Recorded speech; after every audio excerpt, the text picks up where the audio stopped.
लेते हैं एक आंसर राइटिंग तो मैं पीवाईक्यू में बता दी। वैसे तो इंट्रोडक्शन कैसे करना है आपको, इंट्रोडक्शन ऐसे करना है जैसे सपोज न्यू एजुकेशन पॉलिसी पे कोई क्वेश्चन आ गया, या फिर आपका वाइस प्रेसिडेंट या सिविल सोसाइटी ऑर्गेनाइजेशन पे कोई क्वेश्चन आ गया है ना गवर्नेंस में, तो सिविल सोसाइटी ऑर्गेनाइजेशन की सबसे पहले आपको डेफिनेशन लिख दिया कि वो है होती क्या है, क्योंकि गवर्नेंस का ये डायरेक्टली पार्ट है। अगर पार्ट है तो आपको सबकी डेफिनेशन पता होनी चाहिए, तो वो डेफिनेशन आपने लिख दी। उसके अलावा कोई भी सिविल सोसाइटी ऑर्गेनाइजेशन न्यूज में था क्या, वो उसका इंट्रोडक्शन हो गया। देन उन्होंने पूछा है कि सिविल सोसाइटी ऑर्गेनाइजेशन क्या आउट ऑफ द रीच जाके काम कर रहे हैं या विद इन लॉ कर रहे हैं, तो आप क्या करेंगे कि आउट ऑफ द रीच वाले को एड्रेस करेंगे कि कहाँ कहाँ वो कर रहे हैं। जैसे कुछ एग्जांपल्स होंगे जो इन्वायरमेंट में आपका डेवलपमेंट को हैम्पर कर रहे हैं, तो उन एनजीओ के, उन सिविल सोसाइटी ऑर्गेनाइजेशन के आपने पॉइंट वाइज नंबर दे दिए। देन आप करेंगे कि नहीं ये विद इन द लॉ कर रहे हैं, तो उन्होंने जो अच्छा काम किया है ना वो हाईलाइट कर देंगे, राइट। फिर उसके बाद कंक्लूड कर देंगे कि सिविल सोसाइटी ऑर्गेनाइजेशन और एडमिनिस्ट्रेशन और सिटीजन्स को सबको मिलकर काम करना चाहिए ताकि हम 2047 तक विकसित भारत बना पाए। मतलब जो भी जितना फ्यूचरिस्टिक आप जा सकते हैं उसको आराम से अपना वे फॉरवर्ड में लिख दीजिए, ठीक है।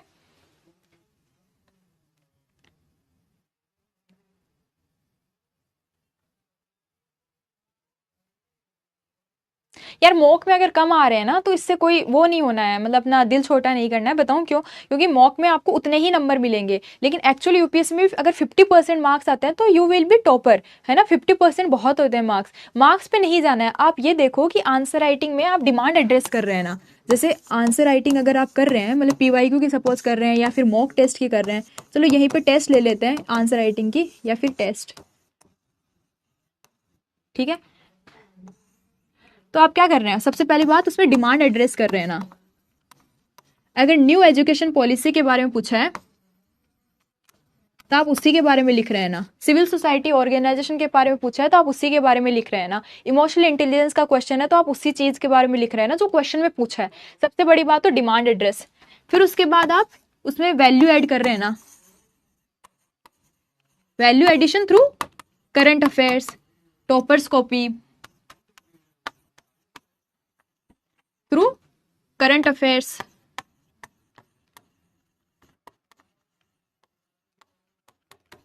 मतलब जो भी पॉइंट लिखा है, या टॉपर्स कॉपीज,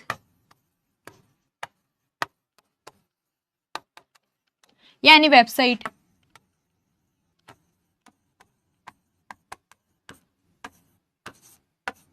तो कहीं से भी आपने वैल्यू एडिशन कर दिया ना, फिर उसके बाद उसको इवेल्युएट करो।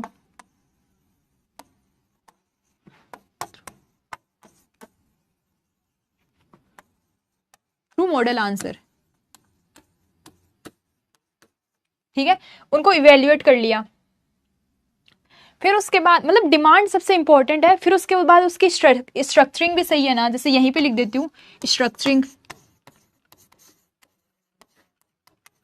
स्ट्रक्चरिंग मतलब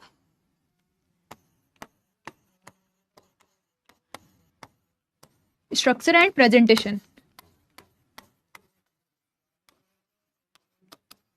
स्ट्रक्चर मतलब कि जैसे इंट्रोडक्शन आप सही से लिख रहे हैं ना, इंट्रोडक्शन के बाद आप बॉडी पार्ट सही से एड्रेस कर रहे हैं ना, देन आपका कंक्लूजन है वो एकदम सही है ना। मतलब वो एक कोहेरेंसी होती है ना आपके आंसर में। जैसे सपोज मैं आपसे कहूँ कि आप अपना इंट्रोडक्शन बताइए, तो सबसे पहले आप अपना नाम बताएंगे, देन आप कहाँ से है वो बताएंगे। ऐसे तो नहीं है ना कि आप कहाँ से हैं बताने के बाद आप अपना नाम बताएंगे, राइट। तो फिर वो जो एक फ्लो होता है ना आपके किसी भी चीज़ को बताने का जो तरीका होता है, वही आपका इस आंसर राइटिंग में भी रखना है। तो वो आपका स्ट्रक्चर का पार्ट आ गया।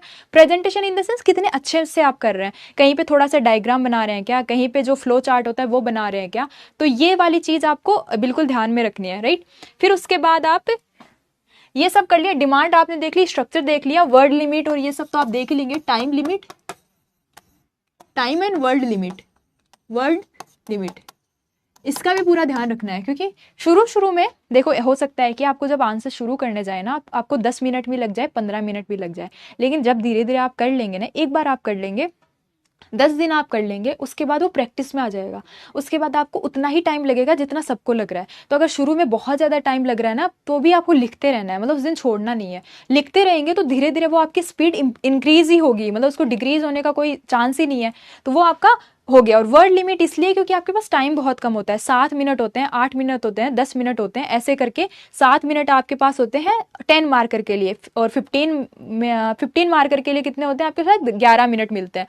तो फिर आप उस अगर टाइम फ्रेम में लिखेंगे तो फिर वो तभी लिख पाएंगे जब आप वर्ड लिमिट से मतलब वो कर रहे हैं, क्योंकि आप ज़्यादा लिख देंगे तो फिर आप कोई ना कोई क्वेश्चन छोड़ेंगे, राइट, क्योंकि आप उतनी ही स्पीड से लिख पाएंगे। एंड देन 2 ही पेज होते हैं, उससे ज़्यादा तो एक्सीड कर नहीं पाएंगे।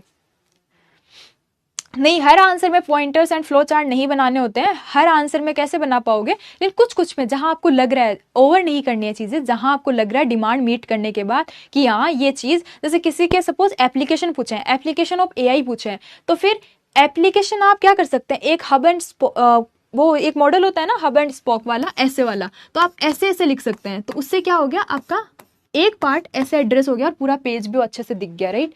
या फिर आप है ना जैसे ऐसे वाले ऐसे कुछ भी डायग्राम बना सकते हैं, मतलब जो आपको सही लग रहा है, और मतलब ऐसे इधर से मतलब फ्लो चार्ट जो होता है एक, मतलब कुछ भी जो आपको लग रहा है अच्छे से रिप्रेजेंट कर पाए वो आप लिख सकते हैं।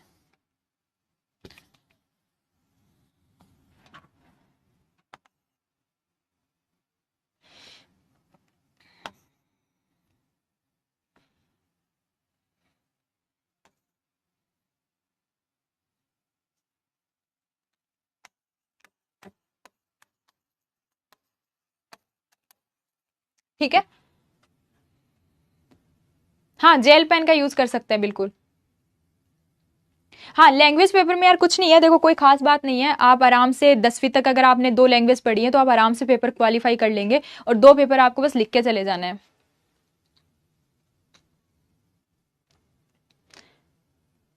देखो यार, क्वेश्चन की भाषा मतलब क्वेश्चन की लैंग्वेज नहीं समझ में आ रही है कि उसमें पूछा क्या है, तो वो आपको मल्टीपल रीड करने के बाद समझ में आएगी। जैसे मल्टीपल रीड कैसे कह सकती हूँ, कि जैसे सपोज कि उसने पूछा है कि बहुत बड़ा क्वेश्चन दे रखा है, जैसे एथिक्स में ये होता है, बहुत बड़ा क्वेश्चन दे रखा है और आपको लगता है इसमें पूछा क्या है एक्चुअली में, तो फिर उसमें क्या होगा ना, आप उसको 2 बार पढ़िए, 3 बार पढ़िए, थोड़ा सा टाइम दीजिए उस क्वेश्चन को समझने में, फिर ऑटोमेटिकली वो आने लग जाएगी।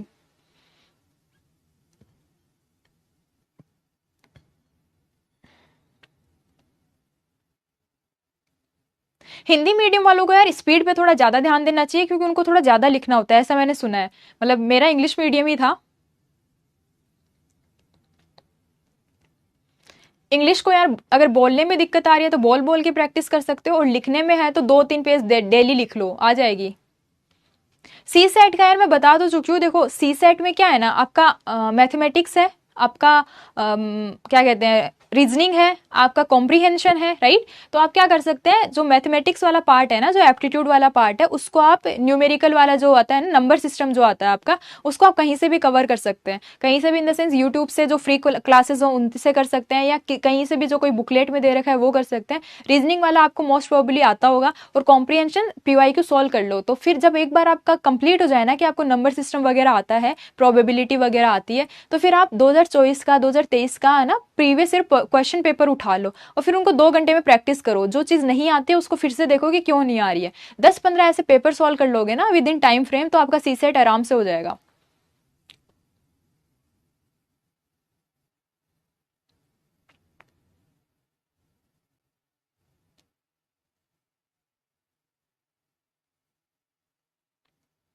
मैं कितने घंटे पढ़ती थी यार, मैं फुल टाइम प्रिपेयर कर रही थी तब मैं 8 से 10 घंटे पढ़ती थी रेगुलरली, मतलब ये तो मैं बता रही हूँ जब एग्जाम नहीं था, जब एग्जाम पास में हो गया तो वो 10-12 घंटे भी चले जाते थे।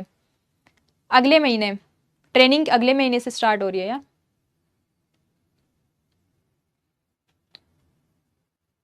ठीक है, तो ये हो गया आपका आंसर राइटिंग वाला पार्ट हो गया। अब रिवीजन वाला देख लेते हैं। अब जैसे रिवीजन कैसे करना है ना, जैसे किसी ने पूछा कि मैम रिवाइज कैसे करना है, तो देखो रिवाइज ऐसे करना है, सबसे पहले आपने अपना बेसिक रिसोर्स कंप्लीट कर लिया, पहली रीडिंग, ओके। दूसरी रीडिंग में आप थोड़ा थोड़ा हाईलाइट कर लो, पहली रीडिंग में ऐसे नहीं पूरा ऐसे मन में माइंड मैप बना लो कि अच्छा इस सिलेबस में पार्ट क्या क्या है, इसका क्या पर्पज है, आपको जो चीज़ समझ में नहीं आ रही उसको थोड़ा सा टाइम दे दो। दूसरी रीडिंग में थोड़ा हाईलाइट करो कि क्या मोस्ट इंपॉर्टेंट है, जो नॉन हाईलाइटेड पार्ट है ना उसको फिर पढ़ो भी मत, क्योंकि यार पूरा पैराग्राफ लिखा होता है लेकिन उसमें से एक लाइन इंपॉर्टेंट होती है, तो अगली बार पूरा पैराग्राफ पैराग्राफ क्यों पढ़ोगे, तो अगली बार थोड़ा हाईलाइट करके पढ़ लो, तीसरी बार थोड़ा से मन में रिवाइज करने की कोशिश करो। सपोज मैंने प्रेसिडेंट वाला चैप्टर आज ही पढ़ा है, तो अच्छा प्रेसिडेंट कैसे अपॉइंट होते हैं, उनका आर्टिकल क्या है, अच्छा वो रिजाइन क्या करते हैं, उनका आर्टिकल क्या है, अच्छा उनके पावर्स क्या है, ऐसे थोड़ा मन में एक्टिव रिकॉल करो। जब नहीं आ रहा है तो उसको ऑटोमेटिकली किताब सामने खोलो, फिर एक टेस्ट लगा लो, वो टेस्ट लगाओगे, मॉक टेस्ट दोगे, तो उससे जो क्वेश्चंस गलत होंगे वो फिर से जाके देखो कि यहाँ मतलब मैंने पढ़ा तो है, फिर क्यों गलत हो रहा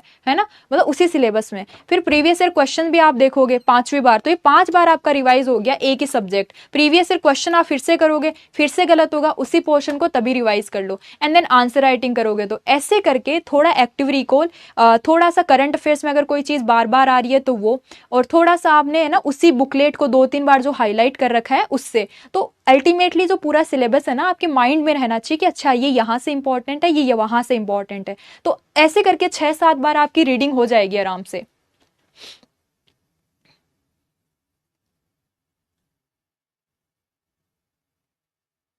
ये ट्रेनिंग कितने महीने की होती है सौम्या, ये आपको अभी क्या करना है, आप ये देखो कि अटेम्प्ट कब होगा।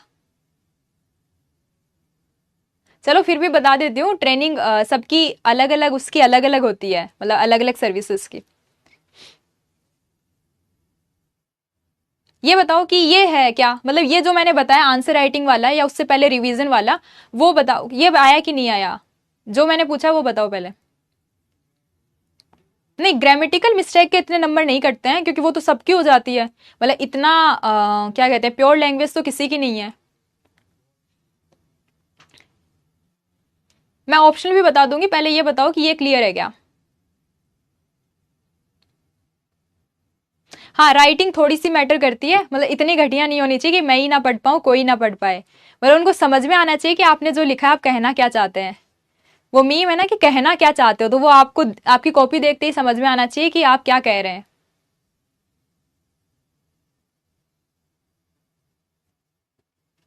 जो आप पढ़ रहे हो उसको मल्टीपल बार पढ़ लिया तो हाँ सब है, क्लियर है, ओके ठीक है, मतलब कर लोगे ना सब, इतना क्लियर है तो।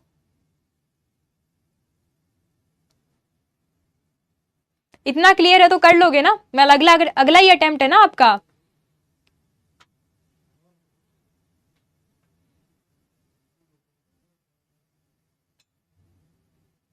ठीक है, सब कर लोगे मतलब कंपटीशन बढ़ा दिया है।